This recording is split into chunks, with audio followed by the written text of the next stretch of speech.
You hear that? One swish of the dog's tail and you're falling over. I am. Oh. We're going to cut that out. Welcome back out to the shop. It is a Wednesday, cold Wednesday night. And I am back, sort of. Anyway, trying to get some work done on this Jeep tonight. I hope to get the brakes bled. I've been having some difficulty getting Mara to come out here and help me. And, you know, I probably could call my son to come help me. But instead, I'm just going to, because I have the time to do it, I'm going to break down and use this new tool that I've had for a little while. But I've barely used it. It is a brake bleeder kit. Uses vacuum and wizardry to do that. So that's what we're gonna do tonight. Couple things. I upped my game a little bit and I picked up a little action camera to replace the old action camera. Black Friday deal, you know how that goes. I haven't figured out the audio part yet, so if my audio is a little bit weird tonight, it's because I'm still figuring that out. But let's get to this and see how it goes, and we'll go from there. And if you're wondering what the old camera looked like, that's what this is right here. And it's been doing okay. It's a 4K camera, but it's a lot to hold, and when I gotta kind of get the camera right, and so this will hopefully be just as good a quality, maybe even better, and not be so bulky and heavy. I do have to figure out how to get that microphone to mount over onto this guy so that I can, anyway, not that you guys really care too much about that. That's just nerd stuff for me. But I'm pretty excited about that, and hopefully that means better quality videos and more of them. And, well, let's get to the brakes. Okay, so this is a brake bleeder kit. It uses vacuum, so you press your shop air through here, and then it creates a vacuum on this container, which sucks here. And then you can use this tube to kind of put it on there. And then this guy will clip onto the brake bleeder, and then when you open up the valve on the brake bleeder, it sucks the air out instead of having to pump the pedal. So that's what we're going to try to do. I haven't used this before. I got it off of Amazon. I'll put a link in the description. I do have an affiliate link there, so if you click on it and buy it, it throws me a commission. So don't feel obligated to do it. Please don't do it if you don't need this, but if you do, go check it out. That's great. But I did buy this myself, but it comes with a whole bunch of extra stuff, and a little wrench that looks like it's pretty well useless. But hopefully that will get the job done. It also comes with this canister thing. What the point of this is that it is supposed to, it has this weird end and there's no filler, so you fill this up with brake fluid, and then you set it in here and clamp it on, and then it's supposed to automatically fill your reservoir with brake fluid. I don't know if I'm going to use that because I'll just keep checking it, but that way if you're sucking out the old, it doesn't suck air back in the lines. Okay, we got our bleeder wrench on there. We got the line run. You can see a little bit of brake fluid in there. You hit this button, it makes a heck of a noise, but you can kind of see here. You can kind of see when I do that. It puts a vacuum on there. So what we'll do is we turn this guy on, and that should have pulled down some of the brake fluid from our master cylinder. Yep. So we'll add a little bit of brake fluid there, repeat the process on the four corners, and then try the pedal.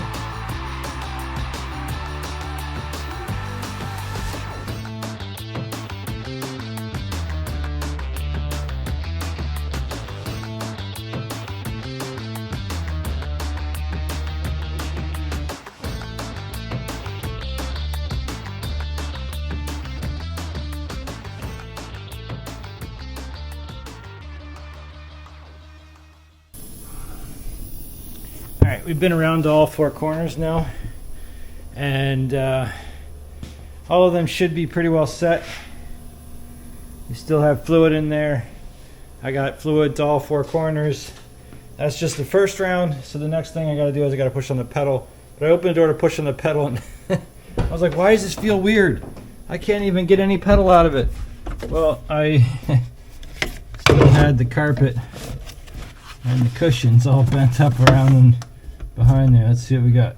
That's the pedal right out of the gate. It's not perfect, but it's a start. So we'll give her some pumps and then see where we go. Color me impressed, because I thought that this was going to be a multi-stage process where I have to go around to the different corners. Now keep in mind, I had all the fluid out. I replaced all the lines, front to back, left to right. Every single line was completely dry. The only thing that wasn't dry was the master cylinder and the distribution valve.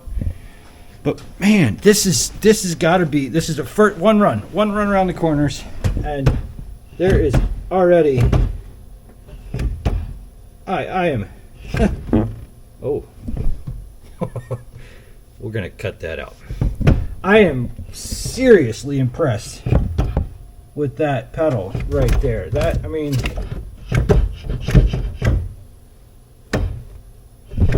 first run. So I'm good with that. I will check for leaks. It doesn't, it's holding, the pedal's holding, so it can't be leaking. So check for leaks, make sure everything's good, and then dude, I think we're ready to put a motor in. Now there I go talking about putting a motor in again. I'm sure there's something going to get in the way. Anyway, we'll be back in a minute. All right, well, look who showed up just in time to help. You ready? Yep. All right, so what we got to do right now is we've got to pump the pedal while I spin the wheels to make sure that the brakes are working on every corner. So I'm going to take the jack and I'm going to jack up each wheel, and I'm going to have you push the pedal, and when I say push, you push, and then when I say release, you release. We're going to make sure that the brake works, and then it comes off when you release the pedal. You ready? Mm-hmm. Other helpers here too. Yeah. Hey, what's up, buddy? Hi. All right, you guys are going to help me, okay? Yep. Jump in there.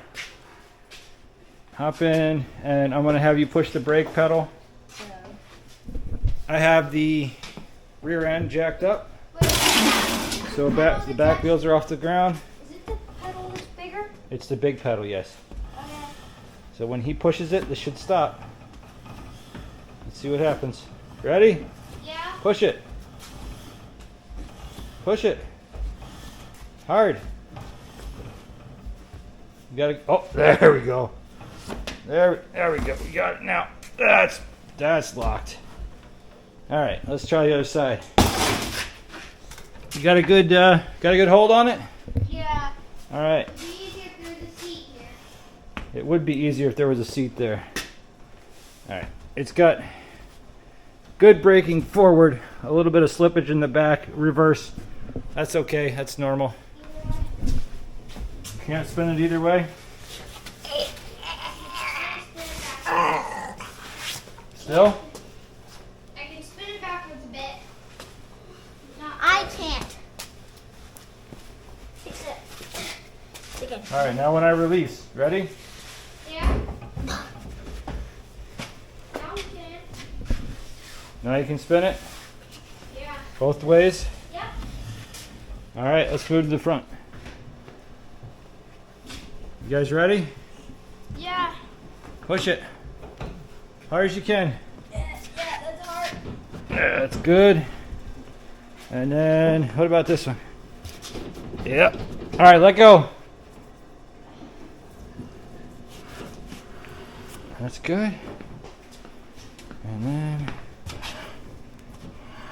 that's good. We're good. We got brakes.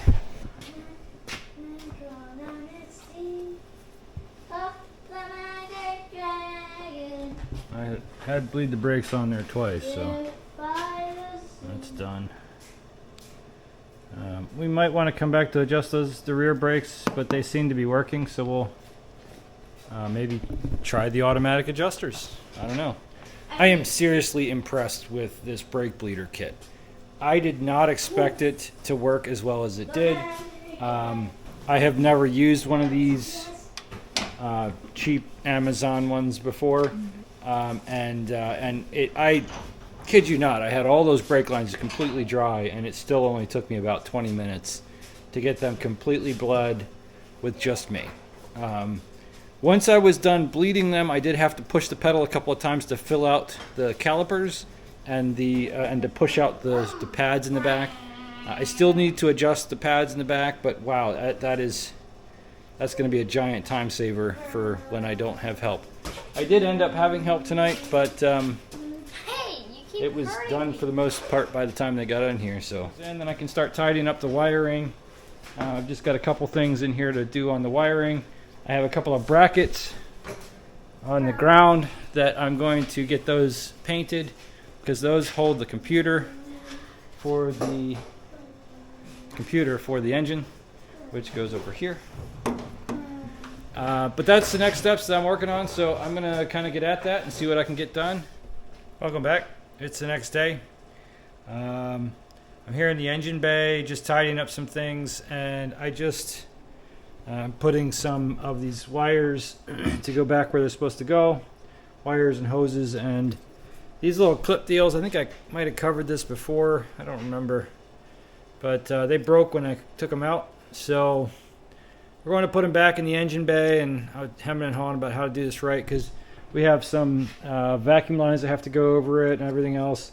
And these things are super expensive, if you can even find them. And I found some that are used, but they're not super important, but I want it to be tidy in here, so I'm going to reuse these, but I'm just going to use zip ties and hold them in place.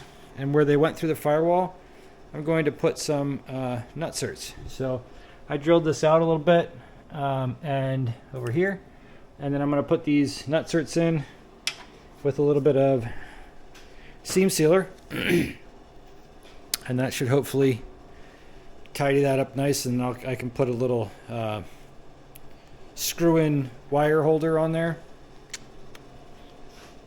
Anyway, that's what we're doing. Next up, we're getting ready. We're getting ready. Just tidying up little things in here, so that I can. I'm not gonna say it, but you know what I'm saying. You know what I'm saying.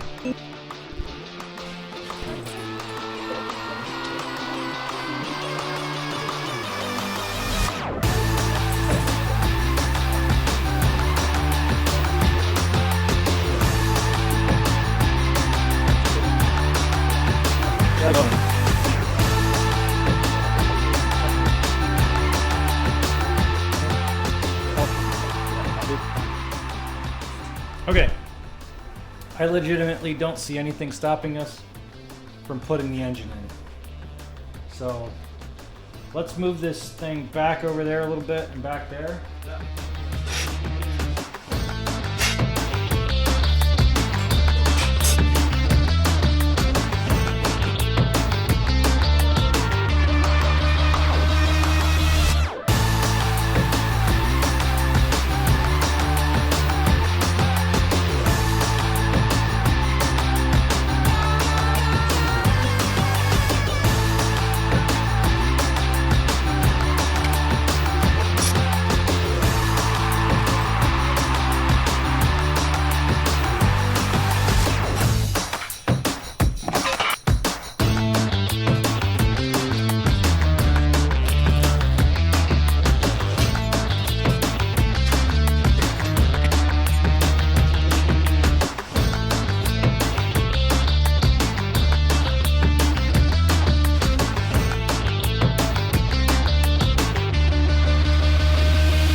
Alright, we're looking for engine bay, engine mount hardware, engine accessory bolts, transmission to engine bolts. This could take a while. Brake springs and other old things. Oh, okay. But this is what we're looking for now. We got the engine plopped in there. We're looking for the bolts for that. Fits in there pretty nicely, almost like that's where it came from.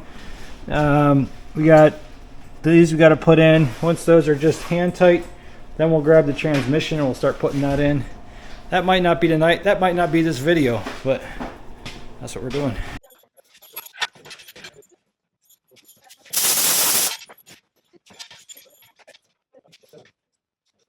We did pretty good tonight. We got the brakes bled yesterday. We got the engine in tonight. We're sitting in pretty good shape. So the next thing we're gonna do is I need to modify the shift linkage for the 4x4 for the transfer case. So we're gonna modify that on the transmission and transfer case before we slide it under here. But that's gonna be a different video. We'll see you on the next one. That's it for now. Like this video. Thanks for stopping out. Oh, and welcome back to my helper here. You've been gone a while.